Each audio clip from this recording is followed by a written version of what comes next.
episode of The Running Wine Mom is sponsored by Freshworks Home Circle. If you're in Northeast Philly and haven't tried Freshworks yet, what are you waiting for? From signature hoagies piled high with premium meats and cheeses to fresh salads, wings, and made-to-order paninis, everything is crafted with quality flavor in mind. It's family-owned, local, and your new go-to for satisfying bites any day of the week. Skip the drive-thru, order online at freshworkshome.com, and taste the fresh difference today. Welcome back to the Running Wine Mom podcast. I'm your host, Samantha Cieslinski, aka the Running Wine Mom. You know that feeling when you watch a TV show and it just gets you? Well, for teachers, parents, and honestly, anyone who's ever stepped inside a school, Abbott Elementary is that show. It's hilarious, heartfelt, and shines a light on the everyday heroes who shape young minds. But what if I told you the name Abbott isn't just fiction? Today, I'm sitting down with the real-life inspiration behind the hit ABC series, Joyce Abbott. Joyce is a powerhouse, a dedicated educator, a military veteran, a mentor, a leader, and now an author. Her new book, Teaching the Miss Abbott Way, Lessons in Learning, Leadership, and Life, dives into her journey, the lessons she's learned in the classroom and beyond, and how every teacher can make a lasting impact. We're talking about everything, what it's like to find out Abbott Elementary was named after her, her decades in education, the hilarious and beautiful moments she's experienced in the classroom, and the wisdom she wants to pass on to the next generation of teachers and leaders. So without further ado, let's welcome Miss Joyce Abbott. Welcome. Thank you. I'm glad to be here. Thank you for having me. I am so excited to have you. I'm such a fan of the show, and I had the opportunity to watch you speak at the Women in Leadership event in Philadelphia. And also, being from the Philadelphia area, go Birds, we are on a great happiness right now. Before we get into all the fun stuff, to start each episode, we have our wine, and win of the week segment. This is where we share our favorite bottle of wine, vent about something that's been bothering us, and celebrate our recent victories. So grab a glass, take a deep breath, and let's get started. So, Miss Abbott, what is your WINE of the week? Wow, it's a Prosecco by Issa Rae. Ray, I love it. I love it. Yeah. And what is your win of the week? Of course, the Eagles, the parade, Yes. everything. That is big, big, big. That's awesome. And what's your wine of the week? Your The sadness. weather, it's like the wind, the rain, the weather. That was kind of eating the branches and the power on and off. That's why. Did you lose any power? Went off and came back, went off, came back, but I didn't lose it like a lot of people I know had it gone all night. So it was very unfortunate. That was us. It was like blinking on and off. Yeah. So I always like to ask my guests, what is one significant challenge you've successfully navigated shaping your journey to where you are today? Okay. Being a combat war veteran, I definitely navigated being in a war, a conflict, away from my daughter, which was extremely difficult because she was young then and I was gone for almost a year. And I overcame that. I didn't think I was going to make it, but that is definitely something, and it shaped me, it made me stronger, and it just made me, even appreciate more. And not saying that I have not always appreciated, being with family even more. Sometimes some people underestimate that. Yeah, well, thank you for your service. I was just in awe learning about all of the things that you did. I mean, I knew Abbott Elementary was named after a teacher, which is already great in itself, and all of the other things that you're doing. You're just such a powerhouse is really the best word for it. Well, thank you.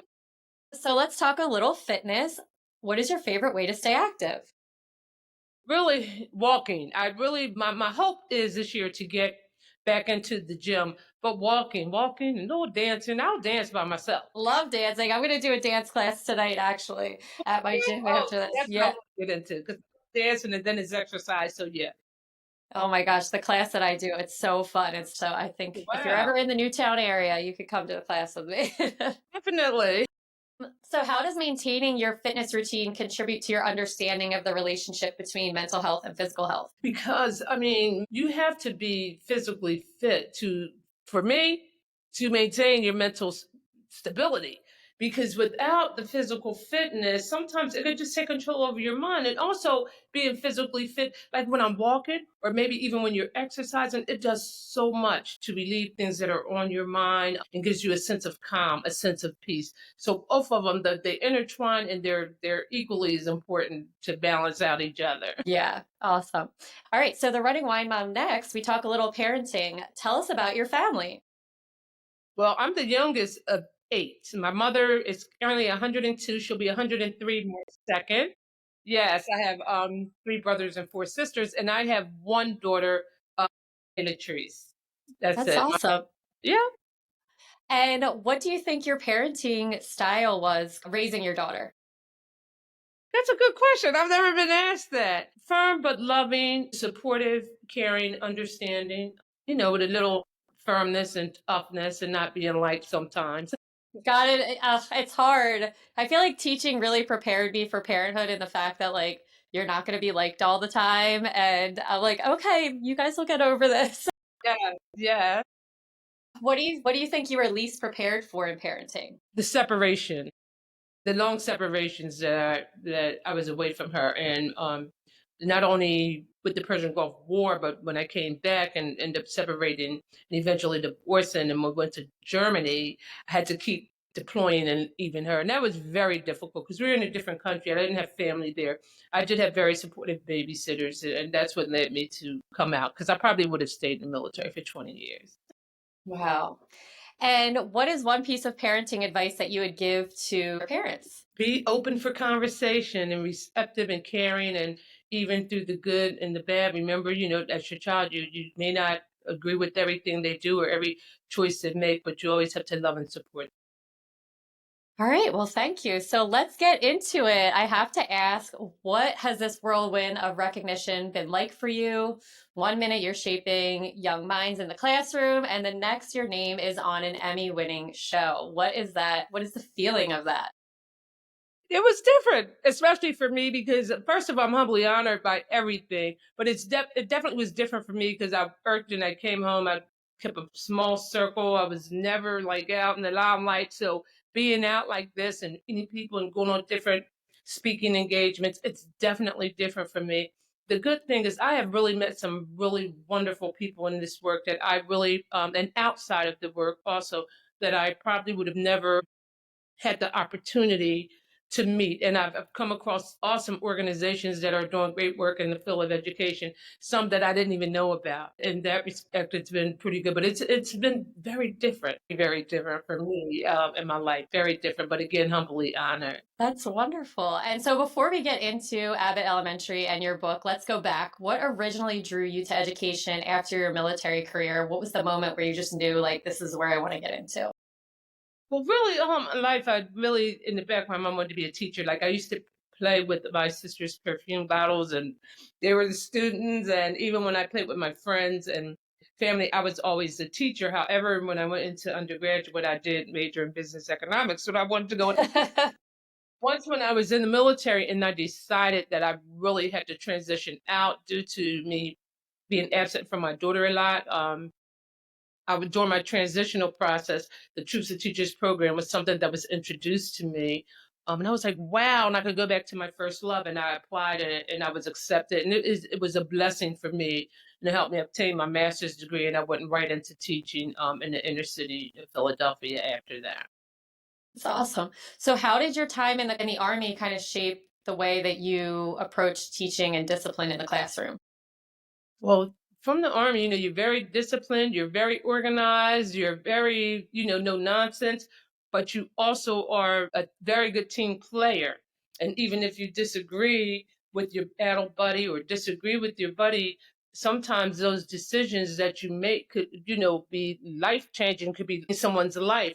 So you really kept you kept focused toward the total goal, the vision, the mission. So when I came into, my schools or the schools that I served in, regardless if I did not agree or see the same as my colleagues, I never let that interfere with the mission of educating students. And also walking into challenging environments. First year, I walked into a class with 37 students almost. various behavior. I mean, it was challenging. But coming out of a challenging environment, I was a combat war veteran. I mean, I'm going to tackle this just like I tackled.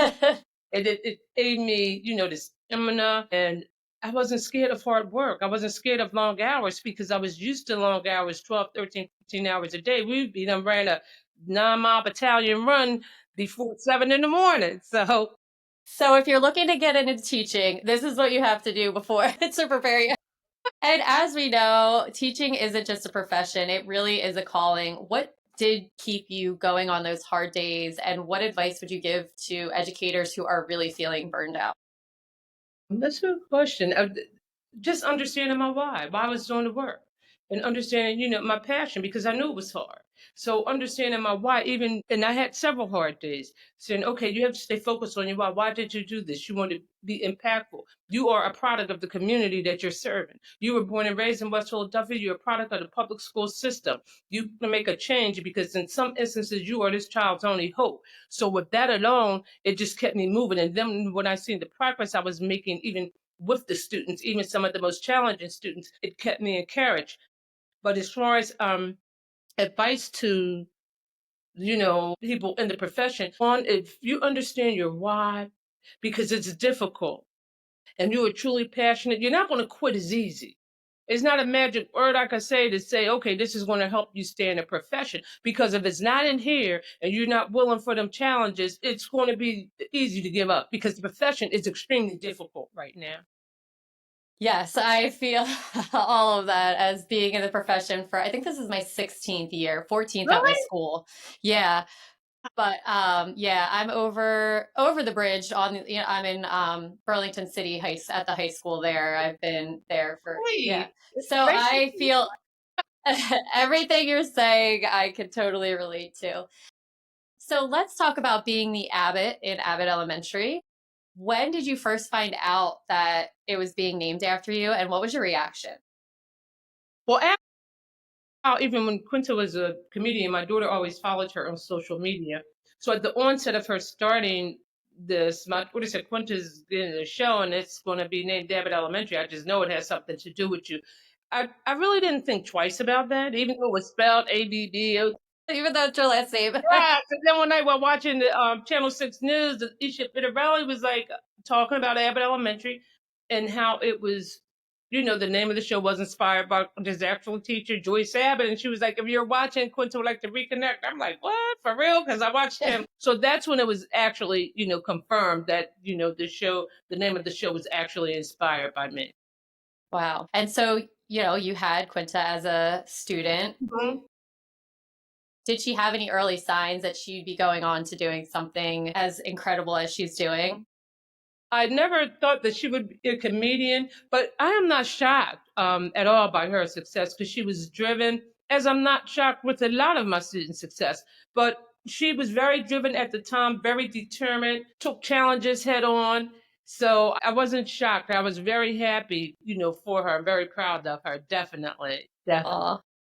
So watching the show, do you see pieces of yourself in any of the characters? Janine, Quinta's character, what we relate to is like her caring, like when the light bulb was out, oh, we're going to fix this light bulb to ensure, going above and beyond to ensure that the environment is conducive for our students. Another instance when they were bringing a young man in the class into the school and he's supposed to have been gifted, she just was adamant about the belief that all of our students should be able to achieve and receive quality education. In that respect, I relate to her, but like she's really happy-go-lucky. I wasn't happy-go-lucky with my students, but not that. But on the sense of a teacher's perspective, I relate for the Arbor Howard, Shirley Ralph, because she is the veteran, the older teacher, and she gets respect. She knows a lot of the students that come back, even that their children may go to the school now, and that was the case with me. But just definitely understanding, caring, but no nonsense. Yeah. If you could create an episode based on your teaching experience, what do you think it would look like? I think they just hit on so much. I think they hit on everything. They hit on not only the great things, they hit on the problems, they hit on even the environmental problems, the issues with the parents. So I think they do a pretty good job of hitting on everything. I can't think of something like right offhand that I would add to put on a storyline because I think they cover a wide array of issues that's Yeah. faced within the district. And they really, really do such a great job of it. I actually couldn't watch it at first because I felt so much connection with it. Like I felt as though yes, this is what happens in my school. And like, I want to just relax at home. This is making me stressed out, you know? Yeah. So, just like we just said, it does such a great job of balancing humor with real struggles that teachers face. One is one of the funniest or most memorable moments from your own classroom. Well, oh, I remember so much, but the most thing that I remembered is the way, students were able to achieve success. Students that were, you know, labeled as below basic and not being able to achieve, where they were finally able to achieve a basic level. The funny thing is, my students, I set the bar so high that, like, even when I'm speaking, because we have to speak in complete sentences, it was like, "Excuse me, Miss Abbott, you use a double negative." I'm like, "Thank you." Yeah. And the way they would, like, if people had to come into my class to cover, and I also always told them, when people come in, they're required to teach you, because in my class was so well behaved, and often people would try to give them free time and play this and play that. They said, "We don't do free time, we do constructive time. Our learning is too important." And how they would just, one was on their phone. They was like, "Excuse me, with all due respect, we don't be on our phone in here." And it was like, "Go sit down." But just the way they stood up for themselves, even as far as like when the teacher came in was chewing gum, and they said, "We don't chew gum. That you have to lead by example." And people were just like really shocked. But so often when people come into the classes and the children are so organized, so well behaved, you just want to give them free time. No, that's not what you're paid to do. So it's funny that my students, that they spoke up for themselves.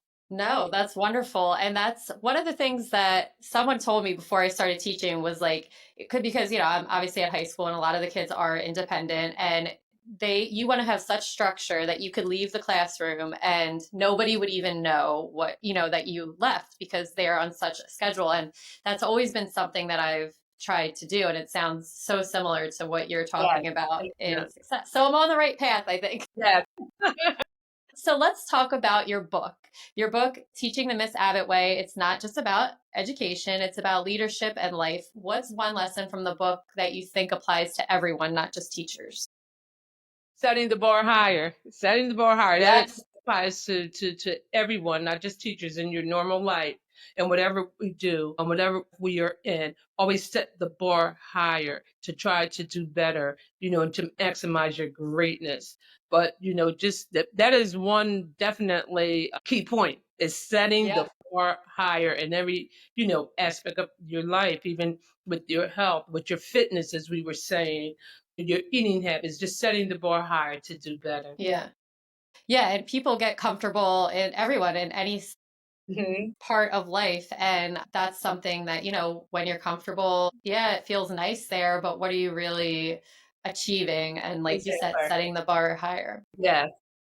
You also talk about the importance of climate and community in learning. What do you think schools and maybe society need to do better to support both students and teachers? So much. In supporting the students, you really need to get to know them. You need to, in order to effectively be able to support them, you have to know their story. So if you're not understanding them, if you don't know their background, if you're not building a relationship with them, it's going to be difficult to support them because they're not going to trust you. You have to build that trust. So with every student, understand, when you build that trust and they can trust you, and you build that relationship where they respect you, then you can make moves in their life. But until then, especially a lot of them, they'll have a block up. And as far as with teachers, you have to just be supportive of them, especially our new ones, because they're just learning. They don't know. And so often people would say, "They're not going to make it. They're not going to make it," but be supportive of them, and encourage them. Not only say negative. If you're going to bring something negative, you come with a solution, but they need support, just being a team, because so often some teachers are in these schools by themselves, and it's not a team. It should be a team, but the teachers need that. And I just really think teachers really should be paid a whole lot more. I think I would be good with that. yes, but they do need the support, and if they need the support in instructional areas, I think every leader should be able to go in and model. You lead by example. And if you can't do, if you can't go in and show this teacher and lead a lesson if they're struggling, then that's a problem. Mm-hmm.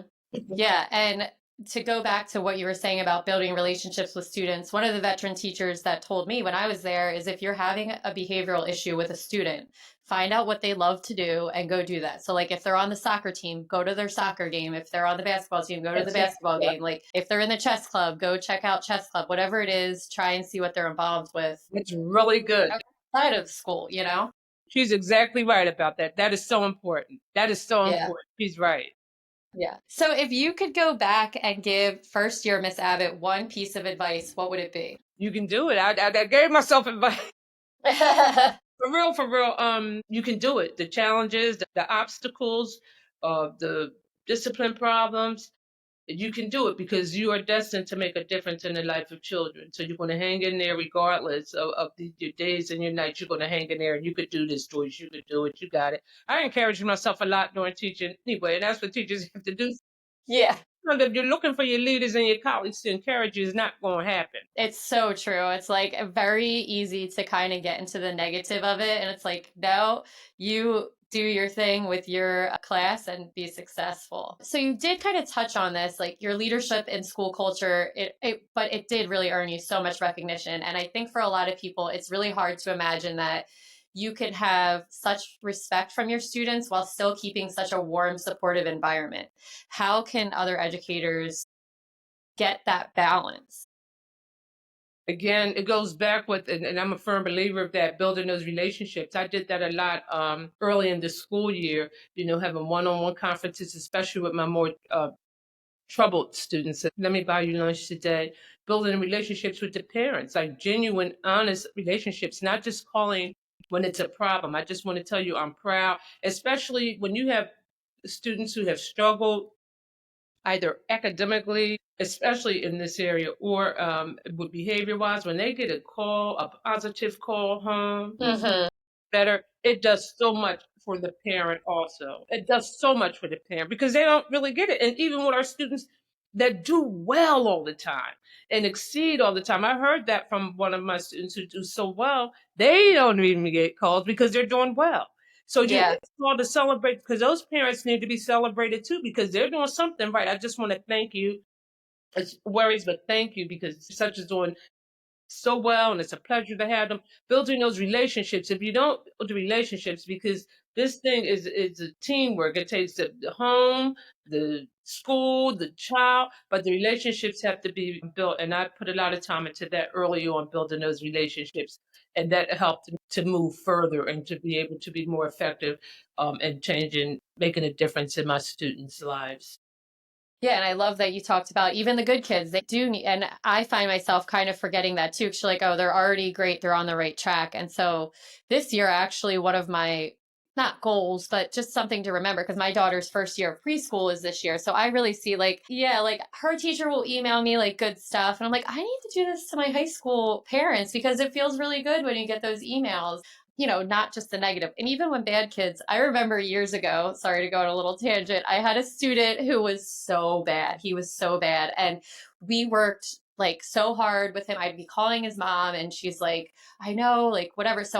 Then he like got on track. So I call her and she's like, oh, what did he do now? And I'm like, no, no. I actually wanted to tell you, like, he's been great in class and he's doing so well. She's like, oh my gosh, I can't believe that, this is That's so. that probably made her day. Probably made her day. Yeah. It's, parents just want to know that we're succeeding too. And And it as helps build teachers, we that need to. relationship. It helps build that relationship. So if you do have to call with something concerning, they know you're just not calling, to be negative. Yeah. So, how do you hope educators, parents, and even students themselves feel after reading your book? Inspired. Let's hope they feel inspired that there is hope. Things can change, but and everyone plays an equal part in ensuring that our students are successful. It's not just the teacher, it's not just the parent, it's not just the administrator, it's not just the community, it's everyone together, Mhm. collaborating together, doing their part. It takes an entire village to raise a child. It takes an It's entire so village, true.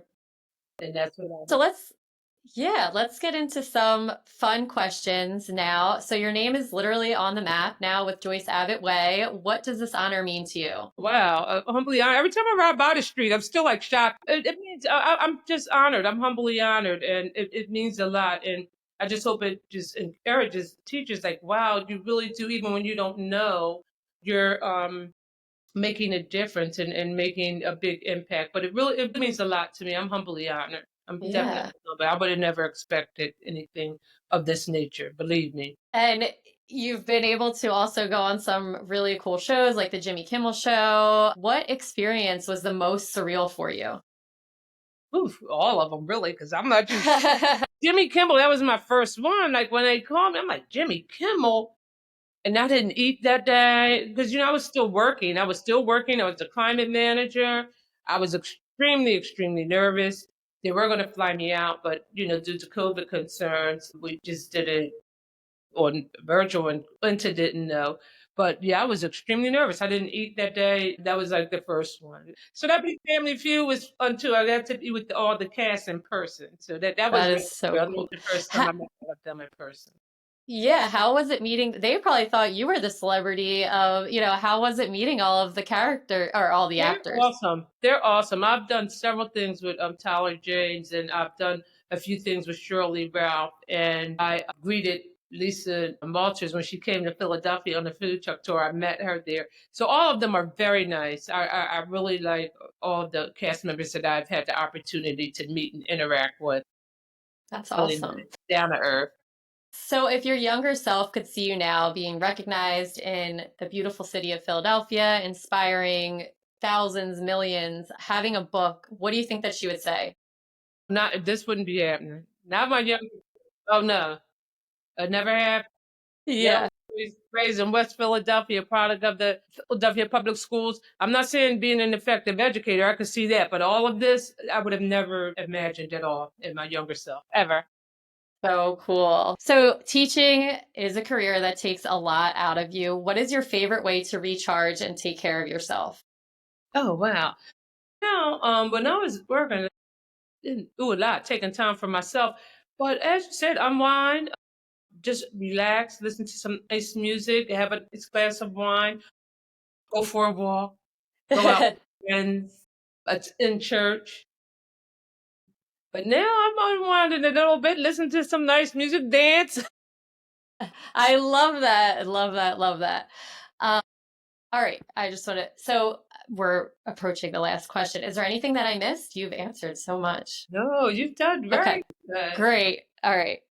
All right. So last but not least, what is next for Miss Joyce Abbott? More books, more speaking engagements, maybe a cameo? Well, right now, no, they have a good cast. They do. Right now, I'm just now promoting my book, going to speaking engagements, and I continue to mentor teachers, talk to them. They'll call me, visit schools. But right now, I'm promoting my book and just my speaking obligations, and I'll probably do a book tour, and I have some other upcoming speaking engagements coming up, and that's about it. Yay. That's about it. That's it. Just that little thing that you're. Yeah, Well, this was just such an amazing conversation, and I yes, it appreciate you was. so much for coming on. I enjoyed it. Yeah, so that's going to bring us to the end of another episode of The Running Wine Mom. What an absolute honor it was to have Miss Joyce Abbott on the show today.